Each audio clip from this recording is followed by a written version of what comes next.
na maasawa sa,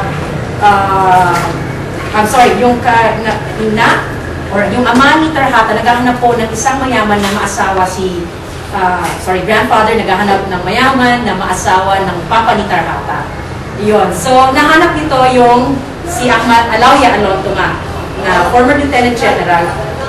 Dahil dun sa kanyang pag-asawa kay Tarhata, tumaas po yung yung mami ni Tarhata, tumaas po yung upgrading niya sa society, nagkaroon po siya ng wealth, lands, respect, at doon ay yung si Alauya Alonto then later on became senator of this country, of this republic, Philippines. So, si Tarhata po ay yun nga ang kanyang background. Yung kanyang ama ay hindi masyadong English-speaking, no read and no write nga ang tawag kay Alauya Alonto. So, si Tarhata Alonto grew up in a background na political. Maraming tao around din sa bisita sa kanilang bahay dito sa Kota. At si Tarhata Alonto grew up in that environment where maraming bisita, maraming naghihingi ng tulong kay Alauya at yung kanyang family. So si Tarhata became that translator for the father na may mga English kasi American visitors sila ng mga sundalo, mga governors from the United States during that colonial period, 1940s. At si Tarhata yung naging parang bridge ng kanyang ama sa itong mga foreigners who were visiting. So siya yung naging spokesperson ng kanyang ama. Siya rin nung 8 years old or bata pa lang, mga 10 years old, nakatravel na sa Metro Manila. At that period in time, mahirap po lumabas ang isang babae sa Maranao Society or Moro Society. Even travel to Manila is a big thing. So Tarhata Alonto at that teenage life or kanyang pagiging bata pa, nakalabas na ng barko, rode a boat with her father na maging senador para ma-meet sina Marcos. Or yung mga, hindi pa si Marcos at that time.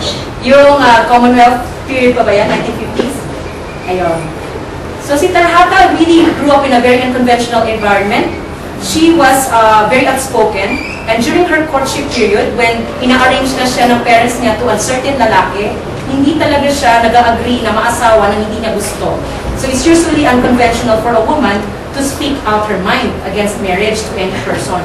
Basta mag-agree na lang siya, silence means yes, culturally sa amin. But this woman, Tarhata, did not like any of the men who were visiting her sa bahay nila dyan sa Kota, and later on, na-meet niya yung kanyang magiging, hindi nga na-meet kasi constant bisita na si Rashid Lokman. Kung hindi niyo kilala si Rashid Lokman, siya po ay isang kilalang founder po ng Bangsamoro Liberation Organization, BMLO, kabatch ni Nurmiswari, or even earlier than Nurmiswari. So, na-meet ni Tarhata Lokman, si Sultan Rashid Lokman, even before marriage, because constant bisita ito si Rashid Lokman bilang isang Lokman, malaking pamilya, angkan, dito kay Alonto. Nagko-courtesy call, kaibigan ni Alauya, so parang naging advisor si Rashid Lokman. So more or less matanda itong si Rashid kay Tarhata who was just a teenager, and si Rashid baka 30s na ito or 20s. So yun pala, hindi alam ni Tarhata na siya pala ay tinitingnan na ng iba ni Rashid. Hindi lang bilang advisor ng kanyang ama, pero nagkaka-interest na hindi lang sa ama ni Tarhata, pati rin sa kanya pala, na nagka-translate pala kay papa niya. So, of course, a profile of Lanao del Sur, you know that we're agricultural, we're not very urban, industrial. Yung National Power Corporation was only 1970s. So during Tarhata's time, it was really just agriculture, plantation, based kami. So mga mayayaman po ay kukonti pa lang. At syempre, so ang Maratabat, yung Maratabat was that very high premium sa pride. Hindi na kinakash out yung relationship. Pagkikilala sa bawat isa ay dahil sa kanyang lineage, sa kanyang pamilya, angkan, at pagre-respeto, walang eleksyon, masyura lang yung pagiging leader. Pero during Tarhata's time, may election na. So actually, almost na siya natalo during election as governor. So paano nga siya pumasok sa politika? Nakapasok siya sa politika under the Liberal Party instead of the Nationalista Party. Dahil nga yung ama niya ay Liberal Party under Manuel L. Quezon. At sinasabi nga nung time na bumisita si Tarhata sa under Manuel Rojas' time, nung na-recruit na siya, ay sinasabing yung kanilang pamilya, sina Tarhata, are very much in touch with the masses. So Tarhata was recruited sa Liberal Party, and she during that time was already active na sa politika. Tapos, in-anoint siya among the magkakapatid. In-encourage siya ng kanyang pamilya na siya na naman tumakbo for governor instead na yung mga ibang kapatid. Kasi yung dalawang kapatid niya, or one of them is already senator, and the others are holding positions. Siya naman, dahil nga si Tarhata ay siya yung naging educated, nakapag-aral sa kanilang high school, siya ay napaka-outspoken na babae, siya ang nakita sa pamilya, out of consensus, na pwedeng tumakbo for politics. Ang kanyang naging kalaban, isang malaking pamilya rin na lalaki, may resources, at considered silang may, hindi lang land holdings, but sinagawa. At that time. So, mas mayaman po yung kalaban ni Tarhata. Dahil po sa track record ng pamilya Alonto na they were open house sila eh, daming nakakabisita from all walks of life.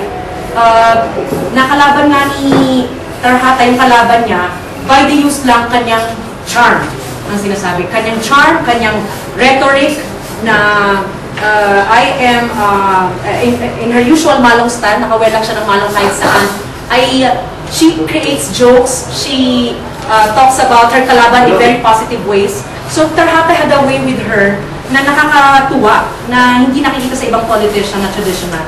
So Tarhata ran for governor against a Marcos ally and Di Maporos brother-in-law, Ninang Mandangan. Ali, of course, as you know, was the small Marcos, or mini Marcos ng Mindanao. So napakalaki na ng kalaban ni Tarhata, but yet she still won at that time. Paano naging successful politician si Tarhata when she won the elections? Tarhata, because of her, yung kanyang mga political advisors ng mga kapatid, at saka yung ama niya na already known politician, she was very familiar with the politics of her homeland. She, Tarhata, employed qualified young professionals dahil hindi siya nakatapos ng college, dahil naasawa na siya agad at nagkaanak, si Tarhata Lucman. Anak niya, of course, alam niya na si former Vice Governor ng Lanao na si Tarhata or Mala Lucman.